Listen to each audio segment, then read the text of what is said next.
hanging out, weight through the feet. One of the things to check once you start hanging out nicely, letting the weight sink. We've been talking a fair bit recently about not collapsing, of course, when we give the weight over to the ground.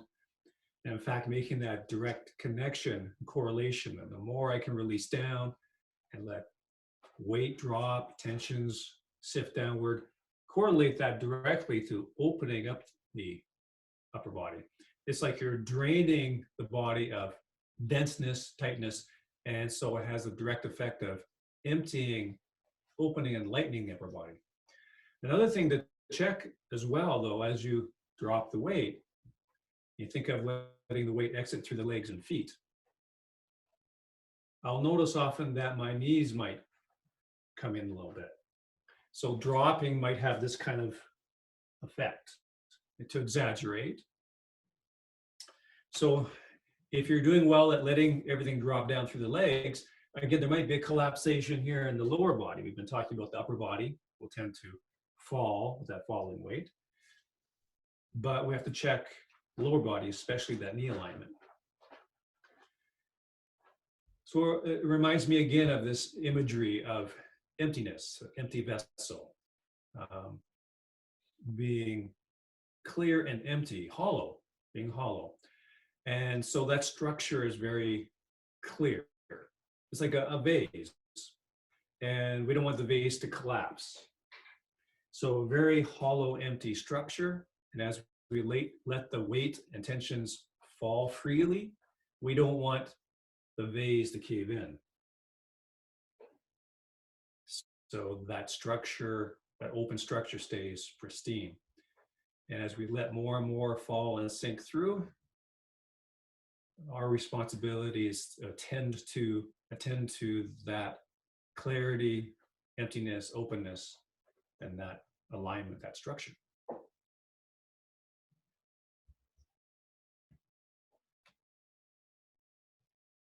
Becoming aware of the spine, in particular, the neck, the back of the neck, lower back, pressing that out a little bit, or sitting the tailbone, pressing back neck a little bit, or pushing the chin in a little bit. Even better is if you can have that occur because you're hanging or the crown of the head is floating straight up. Then you're not doing it muscularly, mechanically. But it is okay to start mechanically, pushing that back, pushing this back, because that's a better alignment than the normal shape that people have, which is this neck bent too much, this back bent too much. So we want the spine virtually straight. Doesn't mean ramrod straight, because that's artificial as well. There's a natural, gentle curve to the spine for sure. If you're actually hanging, or if you look at a skeleton hanging on a hook, there's a natural curve to the skeleton. So it's not that we want that line literally straight, but you want to work towards the feeling of it being straight. And there will still be a natural little curve to that spine. And letting the shoulders sit straight down. And in fact, if you release the hands, and you can utilize the feeling of gravity working through your arms and hands to pull those shoulders straight down, releasing the abdomen.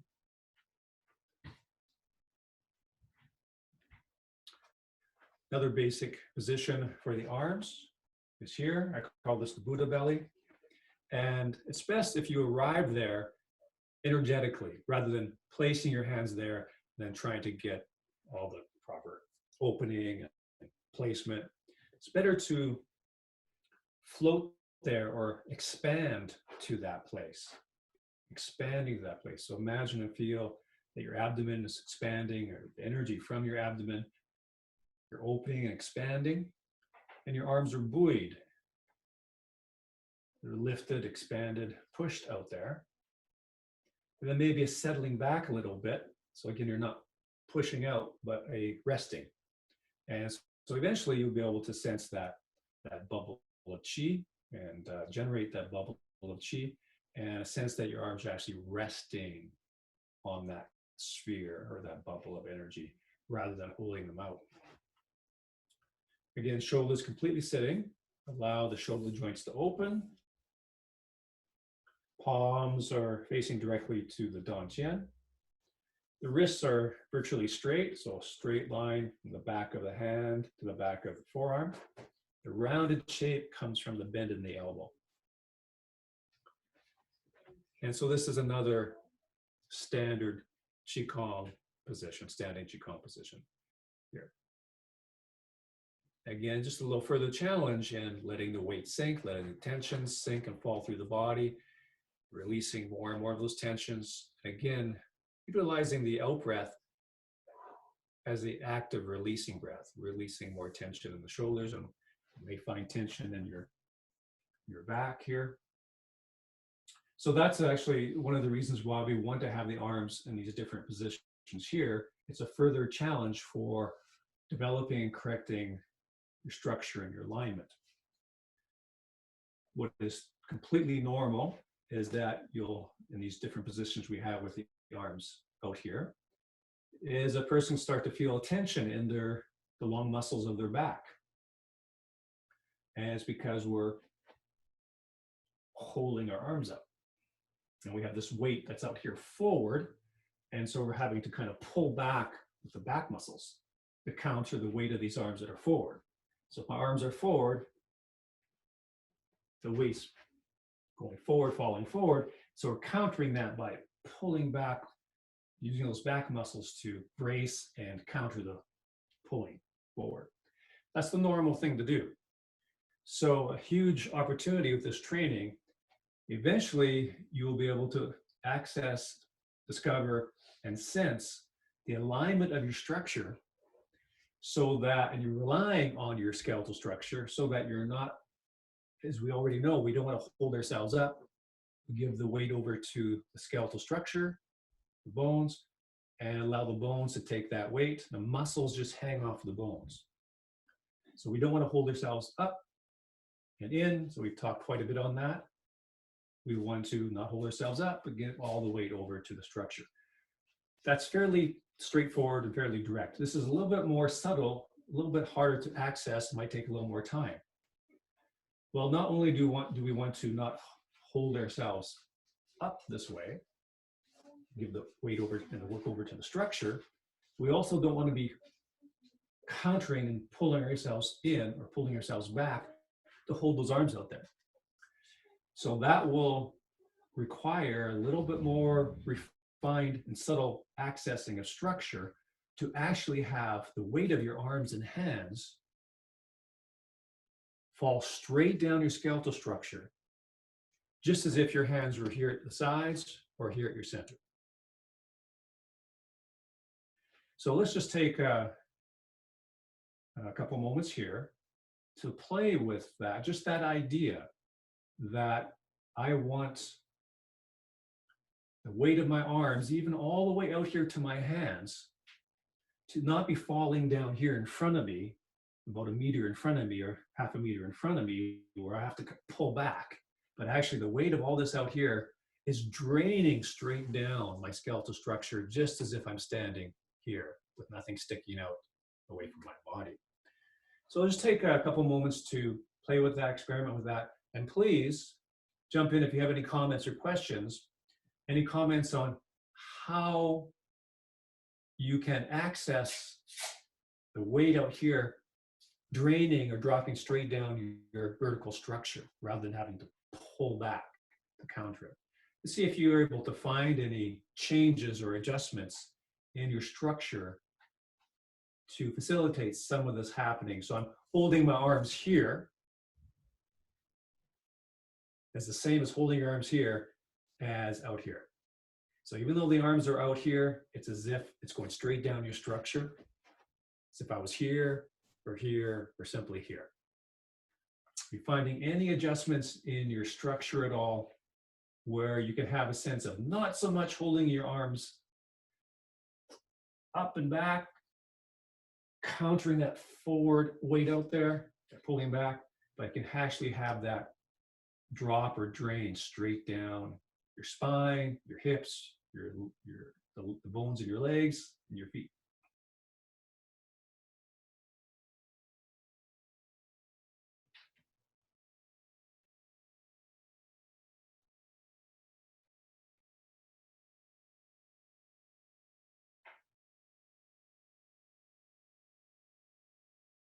And actually, this is even up here. I found myself up here in the next standing post or standing tree. And that's even a little harder. So if you want to stay here at the Buddha belly, that would be fine. Of course, coming up a little bit higher, generally speaking, that's even more of a challenge. So not use your muscles of pulling up and pulling back. Probably it's challenging enough here, away from the body, this lower positions, this lower position here.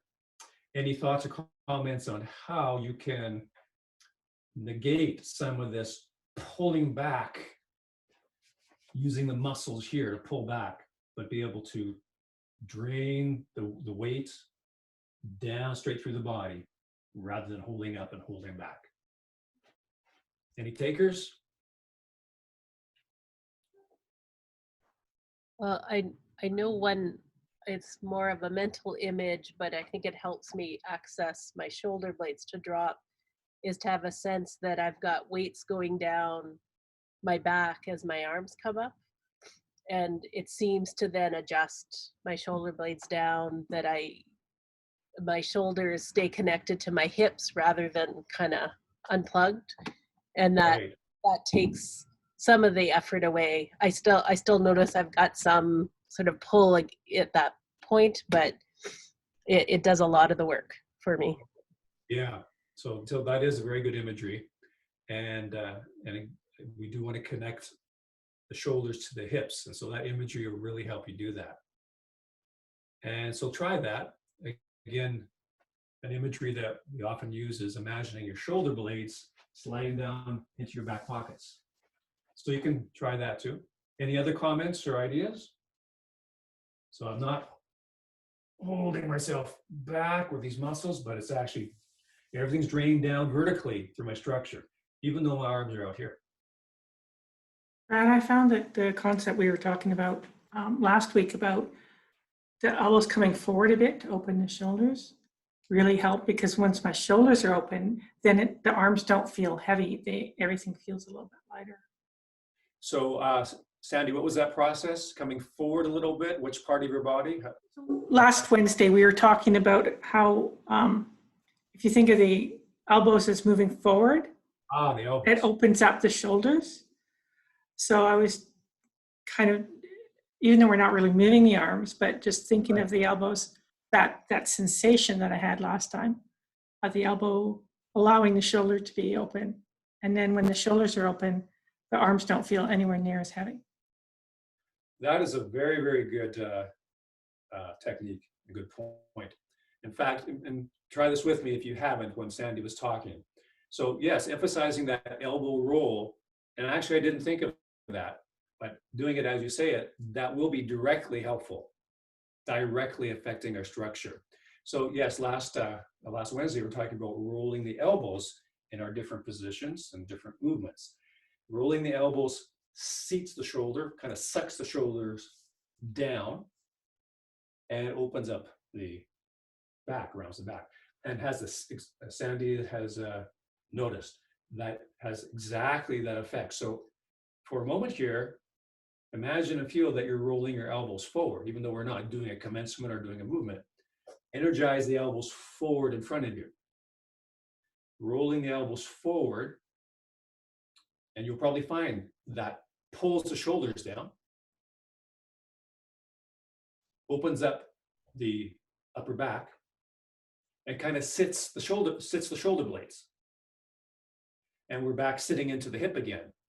And Cheryl mentioned connecting the shoulders to the hips. So I find as I energetically roll and intentionally roll my elbows forward, sits my shoulders, slides my shoulder blades down a little bit right into my hips. That's very nice, very good.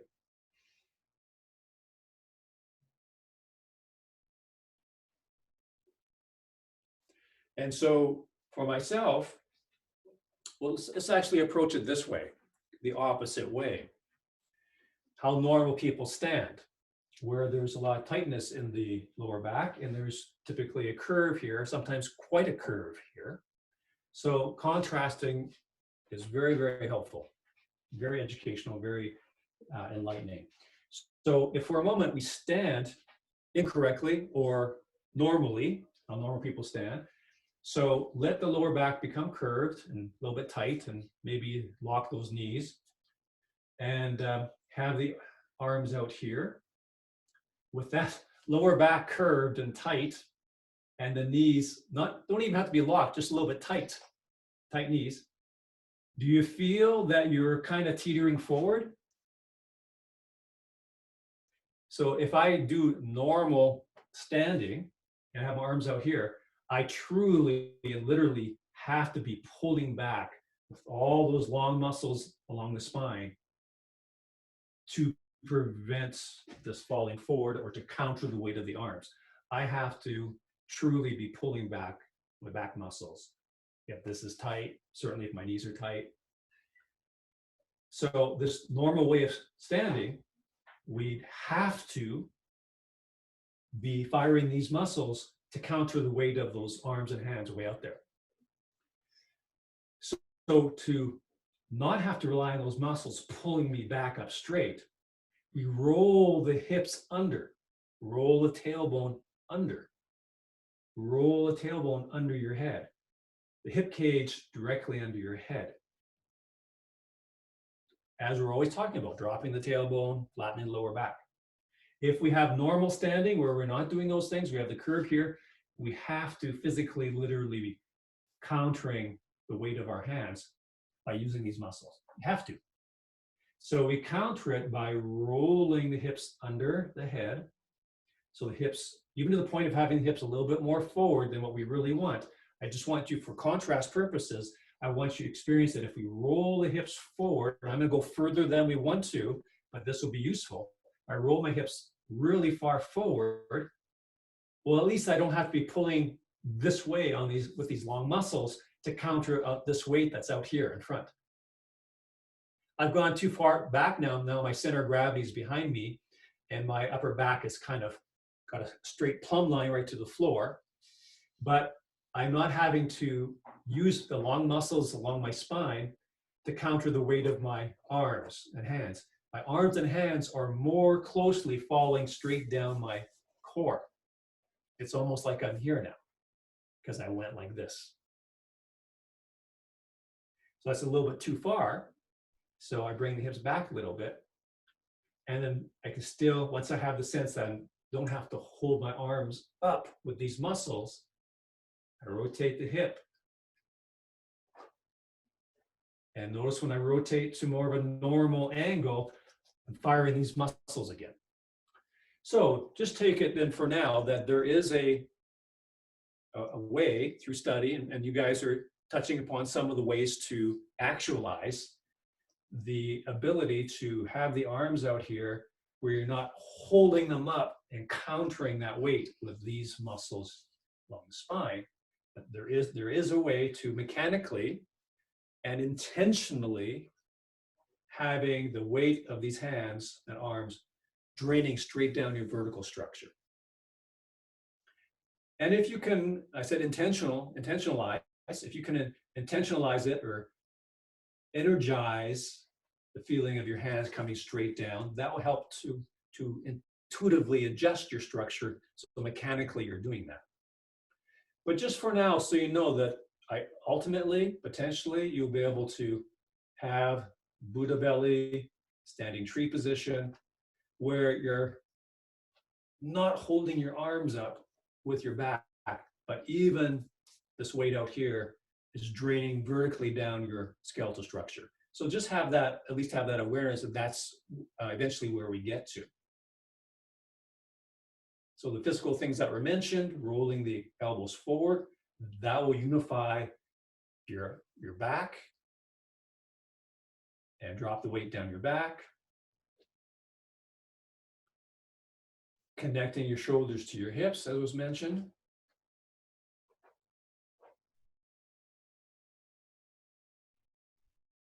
letting those shoulder blades slide down to your back pockets. And again, flattening that lower back, rotating your pelvis or tailbone slightly forward, almost like here. Then so watch, if I drop my hands here, again, I'm exaggerating here. If I drop my hands straight down, they fall right through my core, right through my hips into the ground. They're not falling in front of me away from my body. They're falling right down through my core, right through my structure.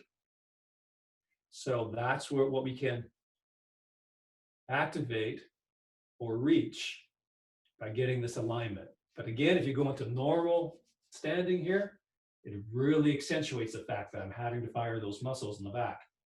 So it's more like this, where it falls straight down. And of course, it's in the middle there. It's not one extreme or the other. Okay, just for your awareness, that's something that you can work on with your standing work.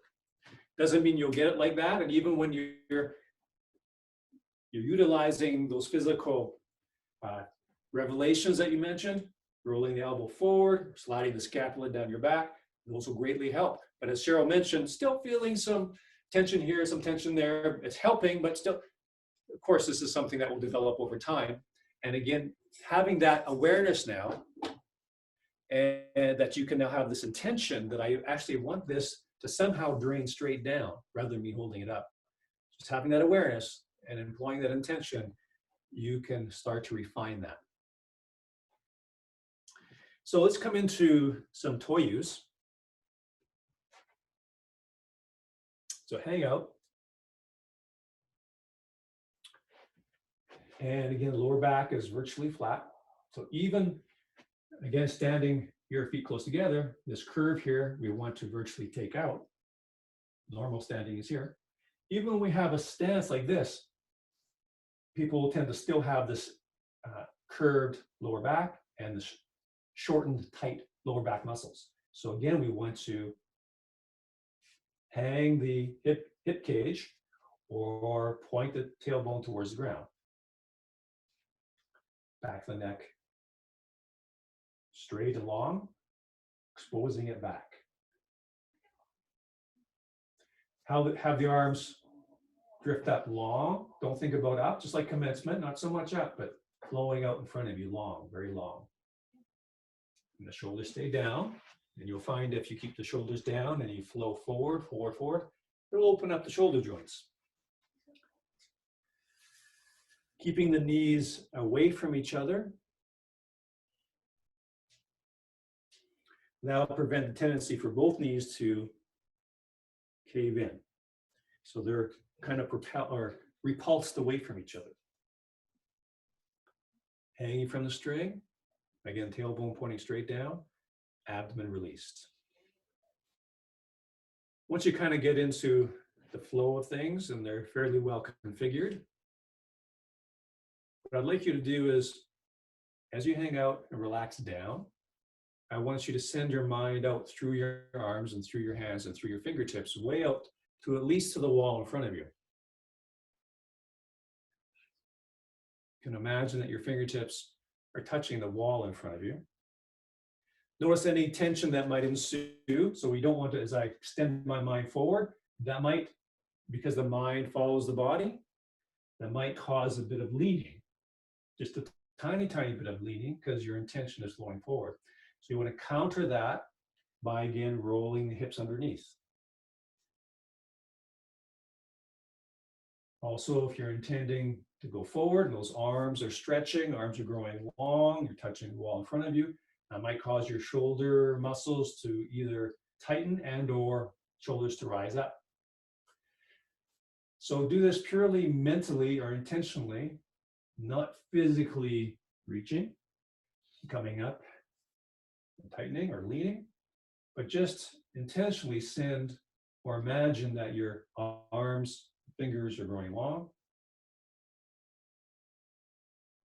Now, I'd like you to imagine that they grow longer and longer each time you go forward. So through that wall, your fingers or your energy fingers, your energy arms, just go further and further out each time. Send your mind out there, out to the horizon. As you hang out, you'll have to often remind yourself to hang out because that'll create some tension as the body follows your intention. There's a bit of leaning or a bit of striving. So you have to continually remind yourself to hang straight down vertically, release, open, relax, release, breathe. Because again, as the body tries to strive to do what the mind is doing, tension will creep in. So hang out. Tailbone is down, maybe a little bit forward. Release the abdomen. Each time, the energy arms go even further out. And see what happens to the arms if they're nice and soft. Just keep them nice and soft. See what happens to the arms. The joints will open. Further and further with your intention each time. And then feel free to switch sides and do a few on the other side. Again, notice any adjustments you have to make physically. Any tightness that creeps in. Once you hang out, release the abdomen. The spine is vertical, tailbone is pointing straight down. Send the arms out further and further and further. And then the energy arms, imagine the fingertips go out towards the wall. And each time, further. Notice any tension that creeps in with the intention and the efforting. Consciously release that energetic and muscle tension. And just send the energy out further and further. Until maybe it's out towards the horizon. And then further still. Further yet. Each time it's further. Check the back of the neck, lower back, shoulders, belly. Send those energy fingers, energy arms out beyond the horizon. Release the abdomen, hang out.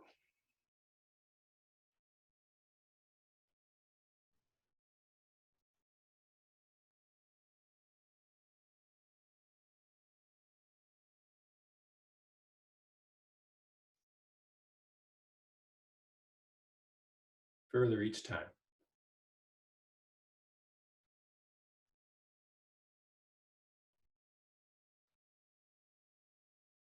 Okay, let's switch to the other side. Start with the same thing, same feeling. Take your time to get started.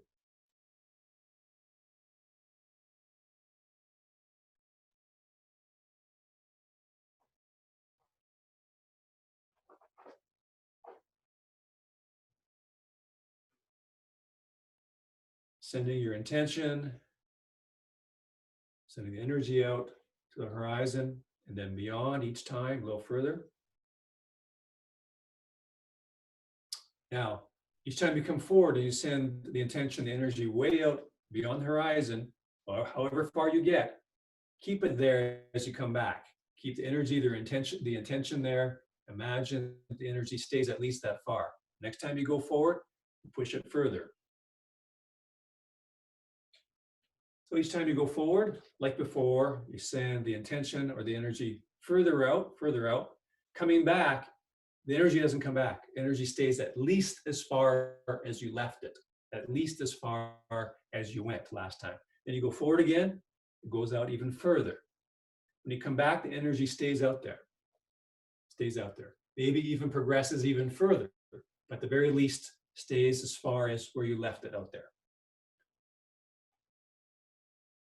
Notice any tension in the body, breathe and release, hang out.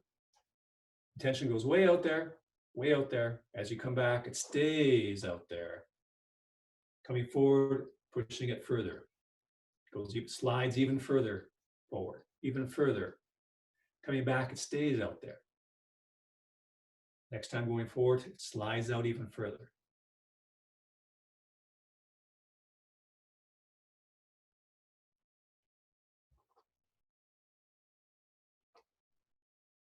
Okay, let's try the other side. Again, have your arms flow forward rather than up. Forward. Hang out, release, and then when you're ready, begin. Mind goes way out there.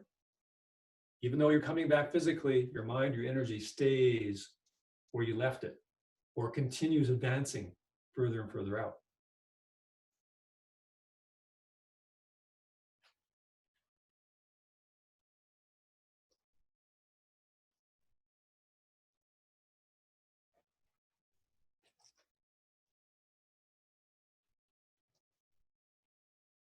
You're only flowing further out. When you come back, it stays at least that far out. Coming forward again, slides even further and further forward.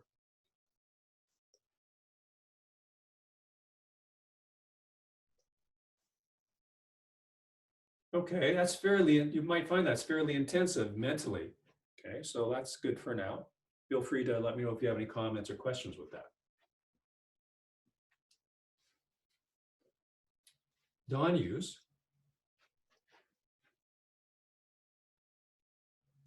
Hang out. Weight exiting through the torso, through the legs, through the feet into the ground. Let's start, before we even start moving, by consciously opening up the joints, especially the shoulder joints and any other joints that you can access. But probably the easiest and first to access are the shoulder joints. So open those, maybe your elbow joints, maybe even your wrist joints. Can you open joints in the neck, between the vertebrae? Can you open that? Can you open the space between the vertebrae of the lower back? So just opening your body, hang out, let the joints open. Send the arms forward as they rotate up. Think of just expanding, opening shoulder joints, elbow joints, wrist joints, maybe even the finger joints. And they rotate down, then over the knees as you go into a squat. So as you know, coming up is pressing the feet into the ground. Pressing the legs and feet into the ground drives the body up. And also pressing into the ground drives the elbows forward or the arms forward in front of you and not really coming up with the shoulders. So we talked about this last class or two. Pushing to the ground not only drives the body up, but also drives the elbows and arms forward. So having reviewed that mechanical action, let's do the same energetic action that we did in the toy use. Each time you press into the ground, it sends the energy arms way out, way past your body, way past that wall, maybe out to the horizon already. Same action, energetically through the arms. Pressing into the ground sends the energy arms, hands, and fingers way out past the horizon. Make sure you release the abdomen and breathe. Arms are miles long, sweeping through the sky, way out to the horizon. Have that really propelled by the pushing into the ground. That sends the energy way out. Release the abdomen.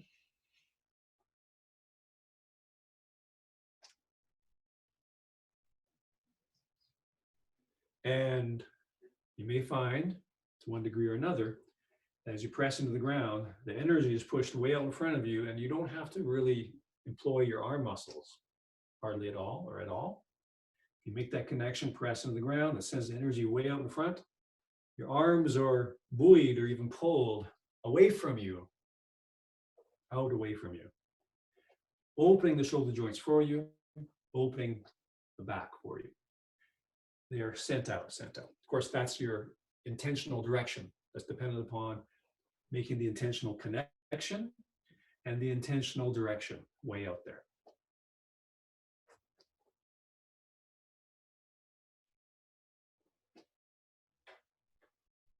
Pressing to the ground, it's out, out, out, way out yonder. You can totally relax the arms, keep the arms very soft, because the energetic direction, the intentional direction, will just stretch those arms out for you.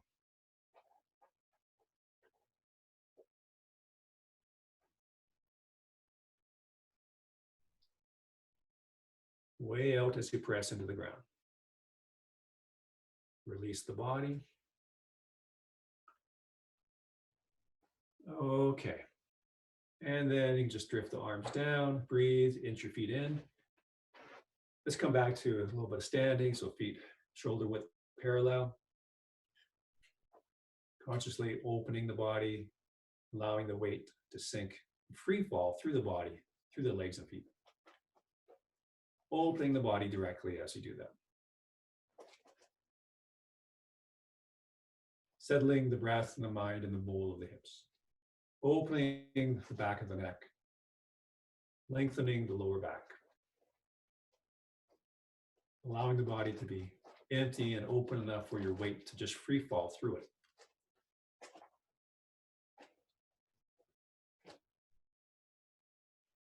Deep breath in, long breath out, and gently rock out.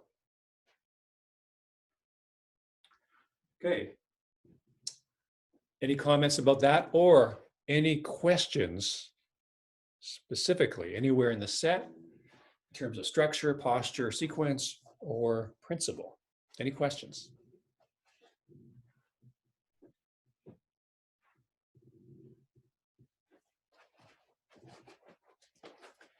So let's take it from first cross hands, right to single whip just before cloud hands. Okay.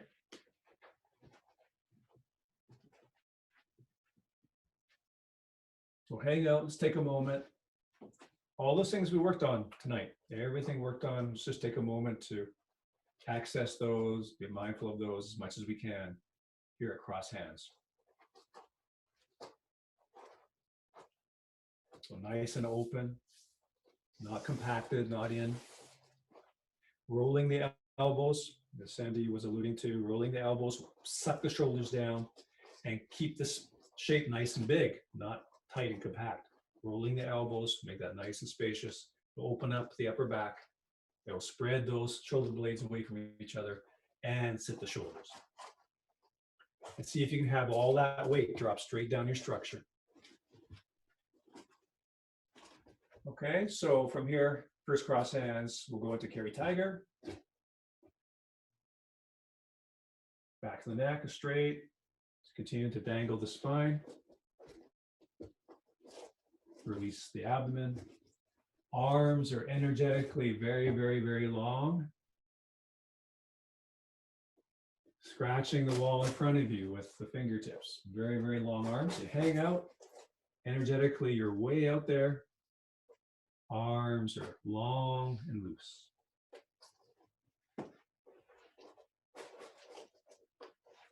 Hang out, let those arms go.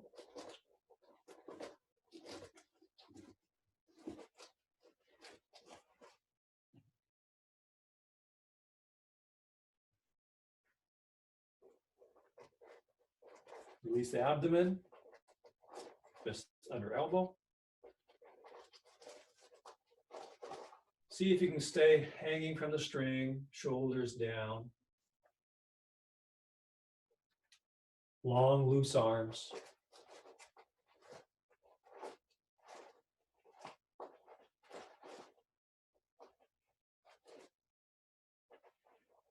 Let gravity work through your structure.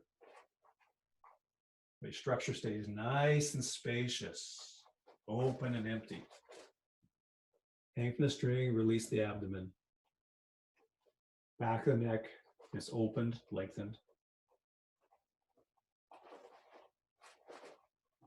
Full step, slanting flying.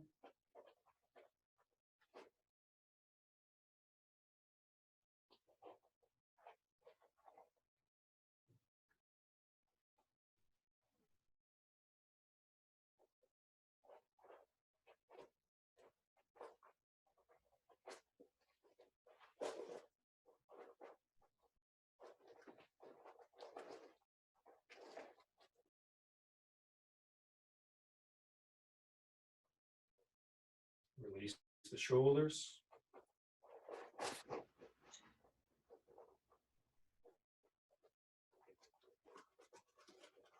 Needle at C-bottom. Still hanging from the string, still opening, releasing the shoulder joints.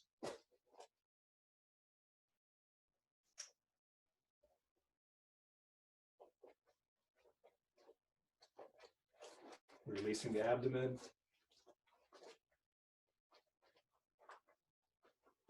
Fan through back.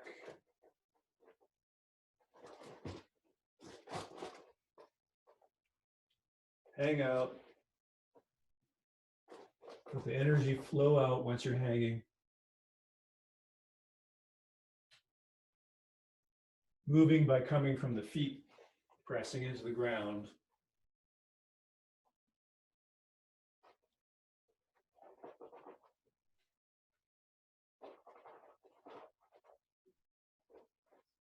Grasper's tail, hanging straight down.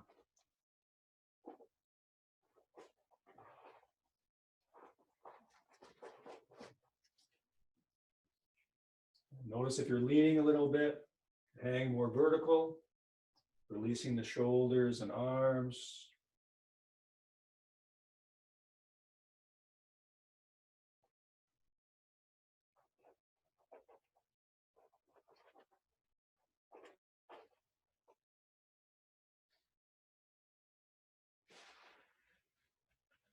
Hang out, keeping the energy flowing outward. We'll pause here at single whip. Take a moment to work the hanging out here, opening the shoulder joints, flowing out through the arms, the weight dropping through the leg. Any comments or questions in that sequence?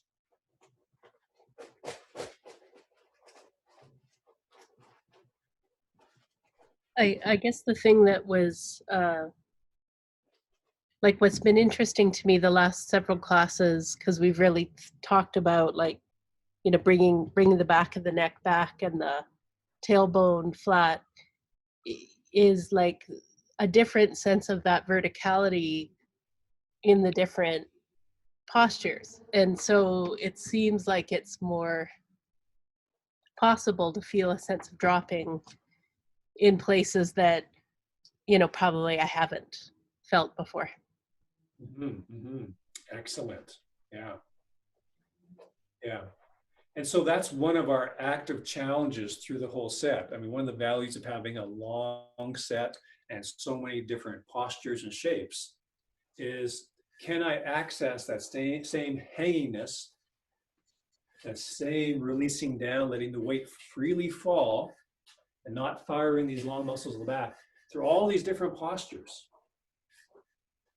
Once we can get that kind of standing in place, next challenge is, can I have that in movement? So maybe just shifting the weight forward, maybe that's a small challenge because I can still remain, my upper body is just going for the ride. We start doing other shapes. Can I have that same sense of gravity just working through my structure? So we have this beautiful challenge throughout this set. Challenge after challenge through shape after shape after shape. And certainly some shapes are definitely more difficult to find that direct plumb line down through. And some are more challenging and not firing those muscles in these different shapes for sure. But that is everything that we do in standing, we want to bring into our different shapes and into the movement. And everything, pretty much everything we talk about when we're working on one particular technique, we're working on a principle in that technique, it applies to every single move. And again, of course, some moves are much more challenging to access those principles or get those dynamics. I think it was even last class, we had mentioned that the reason why we will often do parting horse's mane when we work on something physically or principle-wise, because that's relatively a simple, straightforward move in terms of alignment and coordination. Even brush knee is more complicated. So parting horse's mane is an excellent vehicle to work with whenever we're working on a new principle or a new mechanic, especially if it's a new one or difficult one, because that's a relatively straightforward shape and movement. Taking whatever principle or mechanic into something more complex, chop with fist, or can you imagine snake creeps down? You know, something that's more physically challenging and alignment challenging. Anything that we're working on is going to be more difficult for sure to access those principles and those mechanics in a move like snake creeps down, just an example. So each one of these is an opportunity to see how well we can access those principles, those mechanics, and simply being aware of, oh, no, there's a lot of tension here. I can't quite get that in this move. That's all really good. That's all good development. Any other comments or questions in that sequence that we did? So let's work. What's coming up now, of course, is cloud hands. Let's work with cloud hands a little bit stationary first to work on some principles and some mechanics. So we'll have the feet pretty much parallel, a little bit wider than shoulder width, but pretty much parallel, because for the actual cloud hands movement, stepping, their feet are parallel. So parallel or pretty close to parallel, and maybe a little wider than shoulder width. And let's just start with the body movement and not the arms. So we shift the weight, and again, we're pressing down with that leg, pressing down with that foot, releasing down that leg, descend the weight and turn the hips to your front corner. Not more than your front corner, because that's quite a twist over that knee. Because the feet aren't out to the corner, the feet are pointing straight forward. You don't want to turn too much. In the beginning, you don't want to turn too much with that hip. Just to your front diagonal, your front 45. Release or press down that foot to send the weight the other way and turn the hip toward the other corner. And just hang out and open up the upper body. Just let those arms hang heavy with gravity as you work the dynamic and mechanics of using the ground, press down to shift the weight and turn the hips. Release the abdomen. See if you can lengthen and open the lower back and the back of the neck. And then if we come to one side, and again, as always, rather than picking my arms up, I'm going to flow my arms out as if the only direction is outward, out, in this case to the side. I don't have to think about up. There is no up. I'm just flowing out. And when my arms arrive at that lateral position, I release down to shift the weight and turn the hips. Let the arms just be a part of that movement. Again, it's probably useful to tune into the neck alignment quite often. And of course, the lower back alignment. Can you press the back of the neck back, fill out that space? And can I fill out my lower back?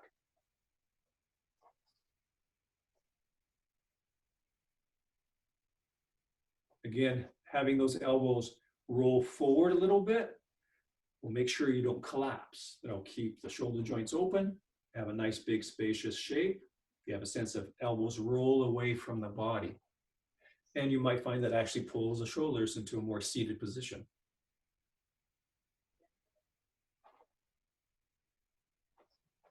Let the shoulders completely sit the entire time. Knees directly over the feet. So watch out if the knees are falling inward a little bit. And let's bring that other concept and quality we did earlier, arms growing long, energetically, arms are just flowing out, out, out. Opening up the shoulder joints, those arms, fingers just lengthen and lengthen. The physical mechanical work is in the legs, releasing, pressing down.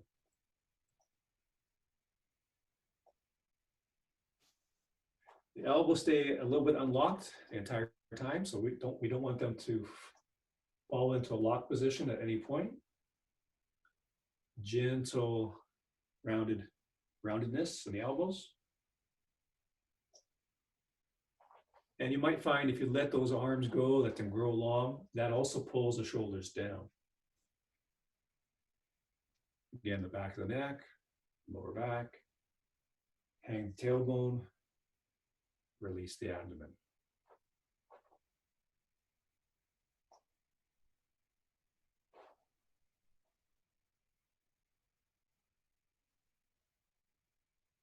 As a part of pressing down that leg to shift the weight, also have a sitting into that hip, or more specifically, the quad. So as you may know, the quad is the hip waist or the crease, the joining line between the thigh and the hip, that line.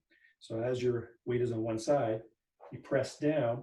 Part of that pressing down or releasing down or hanging out is a sitting into that quad. It's called the quad. Q-U-A, quad. Sit into that hip, pressing down that leg. When you get to the other side, sit into that quad. Get to the other side, sit into that quad, sit into that hip.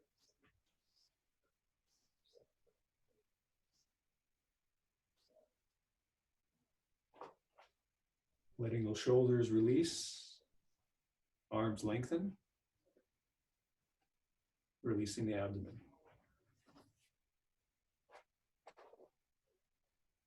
Okay, now let's just relax those arms for a second, let them fall into some arm swings. Breathe. Then as you go back into these cloud hand movements, have the intention of spirals moving through your arms. Intentional, energetic spirals moving through your arms. So you're not just reaching out in a linear fashion, but it's actually spiraling energy, spiraling intention out through your arms. So that, for example, when you're going, if I maybe face the same direction as you, and I'm going to the left, my right hand coming up is spiraling up and around. My left hand is spiraling down and around. So if I exaggerate, as I shift the weight going to the right, my left hand and palm is spiraling up and around. My right hand is spiraling down and around. So sending out a energetic spiral. Tune into the shoulders. Can you release them a bit more? Drop them a bit more. So from pressing into the ground, turning the hip, that sends a spiral through your body, ultimately out through your arms. So that turning of the hip, sitting into the quad, turning of the hip in the other direction, sets up a rippling spiral through your body.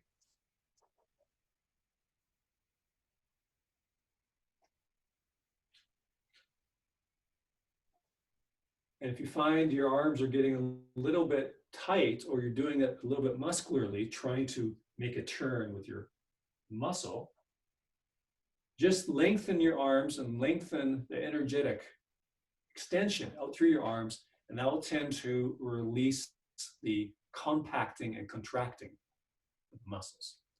It'll lengthen the arms physically, and it'll send the energy out.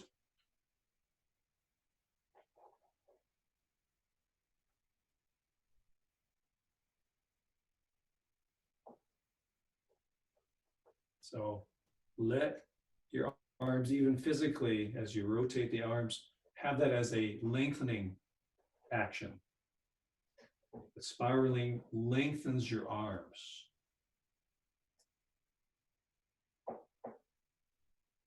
Release the abdomen, drop the tailbone.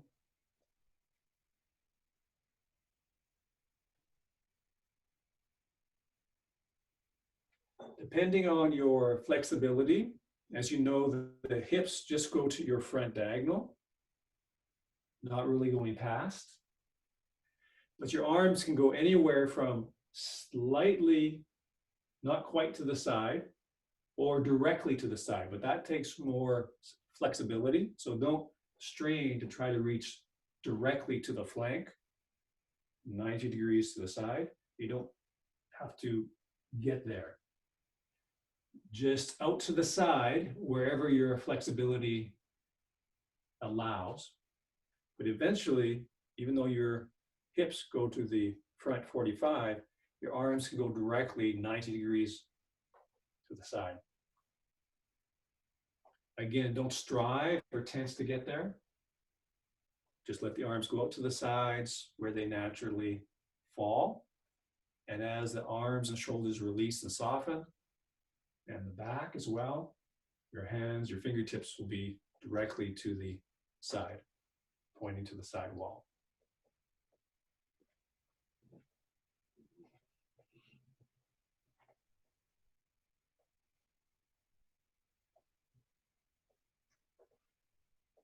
Okay, so let's finish with just doing the sequence of the cloud hands, in this case, 5 cloud hands. So from single whip, hang out, release outwardly, press down the front leg, the left leg, start the movement. Hanging out the whole time. Hang out, let the weight exit through the legs and feet. Release the abdomen. Release the shoulder joints. Arms are spiraling longer and longer. Chin in. Back of the neck is long and open. Lower back is long and open. Belly released.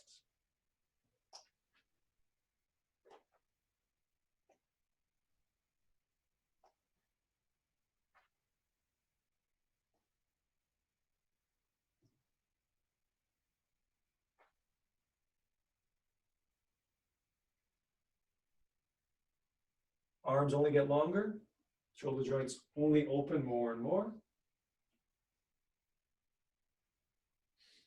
Single whip.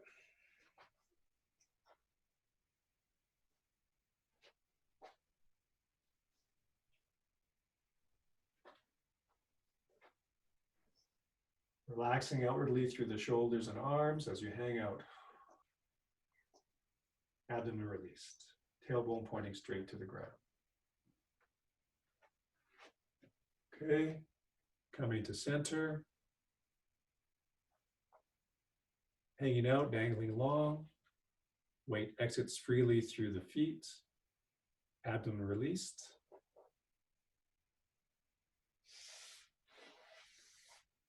And consciously releasing tension on the out breath.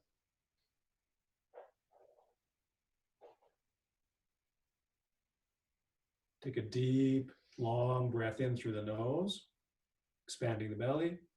Long out breath through the mouth. Release the hands, let them swing ever so naturally. And feeling the weight of your hands as they swing naturally. And just follow the process of the arm swing subsiding very naturally and gradually until they are centered by gravity. It's like a pendulum swinging on each side of center line, and gravity naturally, gradually brings the hands to center until the line of gravity works straight down your arms, right down through the center of your middle fingers. Now perfectly poised and aligned, connected with gravity. A nice straight line from the apex of your shoulders, right down through your arms, right through the vertical axis of your middle fingers. Down into the ground, right by your feet. Release the abdomen, hang the tailbone, open the back of the neck.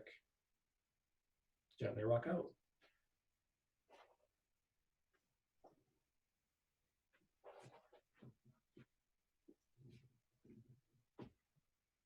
Okay. Any questions or comments? Okay, well, thank you, everyone.